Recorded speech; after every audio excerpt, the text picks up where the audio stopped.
సారి భరతమాతను అమెరికాకు అమ్మేశారని సిగ్గుగా అనిపించడం లేదని ప్రధాని నాయకత్వంలోని కేంద్ర ప్రభుత్వంపై తీవ్ర స్థాయిలో రాహుల్ ధ్వజమెత్తారు. ఇదంతా ఉట్టిమాట. ఇమ్ముకోవడం అనేది నరేంద్ర మోదీ బీజేపీ ప్రభుత్వం ఉన్నన్ని రోజులు జరగవు. ఎవరికీ భయపడేటువంటి తత్వము కాదు. భారతీయులు ఏదనుకుంటున్నారో అక్కడ కేంద్రంలో వాళ్ళు చేస్తారు. దీనిపై నిజంగా రాహుల్ గాంధీ మాట్లాడిన విధానము, ప్రధాని భయపడుతున్నాడా? మరి రాహుల్ గాంధీని చూసి భయపడుతున్నాడా లేక అమెరికాని చూసి భయపడుతున్నాడా? ఆ మాటలు ఏంటి?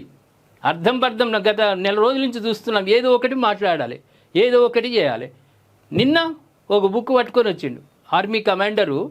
ఆయన పుస్తకం కొట్టించలేదు, దానికి హక్కులు పొందలేదు, ఏం లేదు. ఒక పుస్తకం పట్టుకొని వచ్చేసిండు. చైనా బార్డర్లో జరిగినటువంటి ఏదో అని ఇష్యూ. ఆయన స్పందించిండు, ఆర్మీ ఆయన స్పందించిండు. ఆయన నేను అసలు ఆన్లైన్లో కూడా పెట్టలేదు, వెబ్లో కూడా పెట్టలేదు, వెబ్సైట్లో. నీకు ఎక్కడి నుంచి వచ్చింది పుస్తకం? దానిపైన ఆర్మీ వాళ్ళు ఇప్పుడు ఎంక్వైరీ చేస్తున్నారు.